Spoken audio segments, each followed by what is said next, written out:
नमस्कार दोस्तों, प्रधानमंत्री नरेंद्र मोदी को कड़े फैसले लेने के लिए जाना जाता है। वे देश हित में कोई भी निर्णय सत्ता की परवाह किए बगैर ले लेते हैं। 2014 में बीजेपी की सरकार बनने के बाद से राम मंदिर, ट्रिपल तलाक और धारा 370 जैसे बड़े फैसले उन्होंने लिए।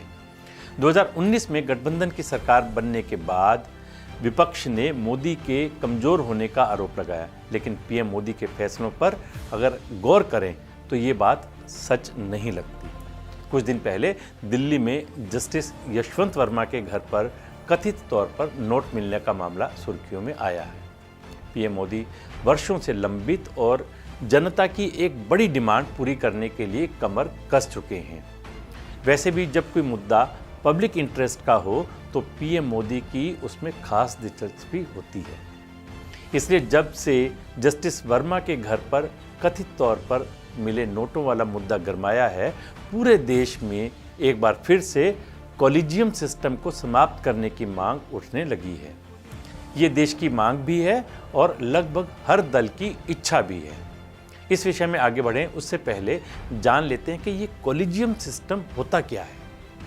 ये जजों की नियुक्ति और ट्रांसफ़र की एक प्रणाली है जो संसद के किसी अधिनियम या संविधान के प्रावधान द्वारा स्थापित ना होकर सुप्रीम कोर्ट के निर्णयों से विकसित हुई है। अब आगे बढ़ते हैं। जस्टिस वर्मा पर देश भर में हो रही चर्चा के बीच ही हाई कोर्ट में जजों की नियुक्ति को लेकर पूछे गए सवाल का जवाब देते हुए संसद में कानून मंत्री अर्जुन राम मेघवाल ने बताया कि 2018 से अब तक 7 वर्षों में देश की अलग अलग हाई कोर्ट्स में 78% जज स्वर्ण जाति से बनाए गए हैं। 715 जजेस में से केवल 22 एससी कैटेगरी से आते हैं, जबकि 16 एसटी और 89 ओबीसी श्रेणी से हैं। 37 अल्पसंख्यकों को भी जज बनाया गया। जुडिशरी पर आरोप लगता है कि जजों की नियुक्ति में देश के कमजोर वर्गों का प्रतिनिधित्व देने में कोताही की गई है। साल 2020 में आई एक रिपोर्ट में कहा गया कि सुप्रीम कोर्ट में 33% जज और हाई कोर्ट के 50% जज ऐसे हैं जो किसी न किसी जज के परिवार से आते हैं। मुंबई के वकील मैथ्यूज जे नेदुम्पारा की रिसर्च में ये जानकारियां सामने आई हैं। उन्होंने ये रिपोर्ट सुप्रीम कोर्ट की 5 जजेस की संवैधानिक पीठ को सौंपी थी।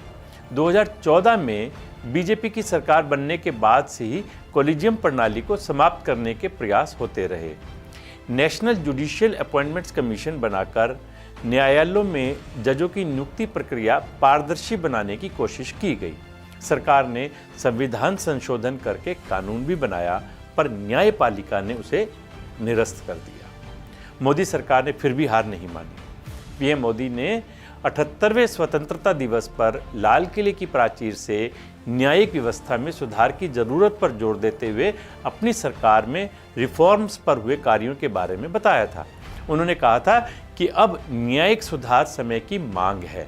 लगता है कि अब समय आ गया है, लोहा गर्म है, बस विधायिका को चोट करनी है। जस्टिस वर्मा के आवास पर नकदी मिलने के विवाद के बाद धनखड़ की सभी दलों के नेताओं के साथ मीटिंग में न्यायिक नियुक्तियों पर बहस की शुरुआत हो गई है।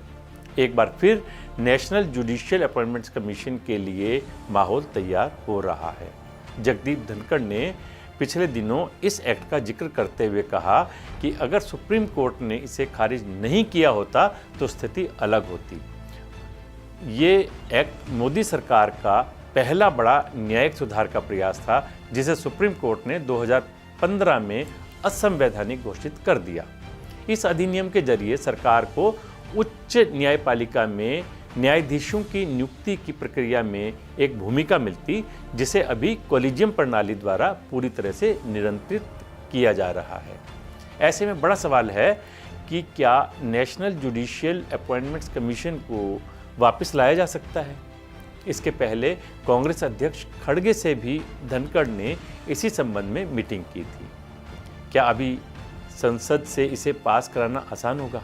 अगस्त 2014 में संसद से पारित संविधान का 99वां संशोधन अधिनियम और राष्ट्रीय न्यायिक नियुक्ति आयोग अधिनियम को मिले समर्थन को देखें तो ऐसा लगता है कि सरकार अगर चाह ले तो इसे पास करा सकती है।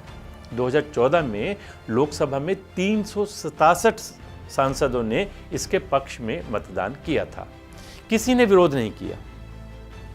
राज्यसभा में 179 सांसदों ने समर्थन किया, जबकि AIADMK के 37 सांसदों ने मतदान में भाग नहीं लिया था। केवल राम जेठमलानी ऐसे राज्यसभा सांसद थे जिन्होंने इसका विरोध किया था। 16 राज्यों ने इस विधेयक को अनुमोदित किया, जिनमें कांग्रेस और वाम दलों द्वारा शासित राज्य भी शामिल थे। इस आधार पर ऐसा लगता है कि कॉलेजियम सिस्टम को खत्म करके NJAC को लाने के लिए देश के सभी दलों में आम सहमति है। PM मोदी ने दोबारा जोर लगा दिया तो ये देश के लिए एक और ऐतिहासिक निर्णय साबित होगा। नमस्कार।